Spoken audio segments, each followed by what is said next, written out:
TV ప్రేక్షకులకు నమస్కారం. ఈ రోజు బర్నింగ్ టాపిక్ పవన్ కళ్యాణ్ గారి మూడవ భార్య విడాకులు, స్వదేశీ పయనం.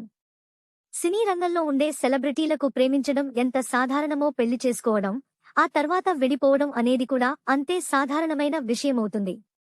తర్వాత మళ్లీ పెళ్లి చేసుకుంటారు. ప్రస్తుతం వివాహాలకు సంబంధించి తెలుగు సినీ పరిశ్రమలో హాట్ టాపిక్గా నిలిచే వ్యక్తి ఎవరైనా ఉన్నారా అంటే అది పవన్ కళ్యాణ్ అని చెప్పవచ్చు. రాజకీయ పార్టీ స్థాపించిన పవన్ కళ్యాణ్, అతని పెళ్లిళ్ల గురించి ప్రత్యర్థి పార్టీ నాయకులు తరచుగా విమర్శలు గుప్పిస్తుంటారు. వ్యక్తిగత జీవితానికి సంబంధించి వ్యాఖ్యలు చేయడం సరికానప్పటికీ ప్రస్తుత రాజకీయాల్లో సిద్ధాంతాలు లేవు.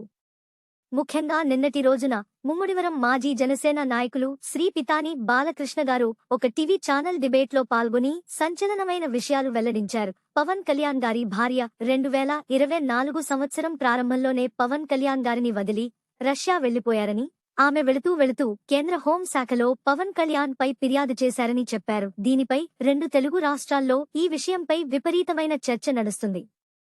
తాజాగా జనసేన పార్టీ నుంచి విజయవాడ పశ్చిమ నాయకుడు పోతిన మహేష్ బయటకు వచ్చేశారు. వైసీపీ జెండా కప్పుకున్నారు. ఈ సందర్భంగా ఆయన ప్రెస్ మీట్ నిర్వహించి కొన్ని వివాదాస్పద వ్యాఖ్యలు చేశారు. పిఠాపురం నియోజకవర్గ పరిధిలో పవన్ కళ్యాణ్ కొత్త ఇల్లు అద్దెకు తీసుకున్నారు. ఇల్లు తీసుకోవడం సంతోషమని, ఈ పూజకు అన్నా లెజ్నెవాగారితో హాజరు కావాలని మనస్ఫూర్తిగా కోరుకుంటున్నట్లు వ్యాఖ్యానించారు. అయితే గృహప్రవేశం రోజు పవన్ ఒక్కరే పూజ చేశారు. అన్నా లెజ్నెవా రాలేదు. తన మూడో భార్య విడాకులకు సంబంధించి ఇంతవరకు అధికారికంగా ఎటువంటి ప్రకటన రాలేదు. ఈ ఏడాది మొదట్లోనే ఆమె పిల్లలతో కలిసి రష్యా వెళ్లినట్లు తెలుస్తోంది. ఇంతవరకు ఆమె ఇండియాకు తిరిగి రాలేదు.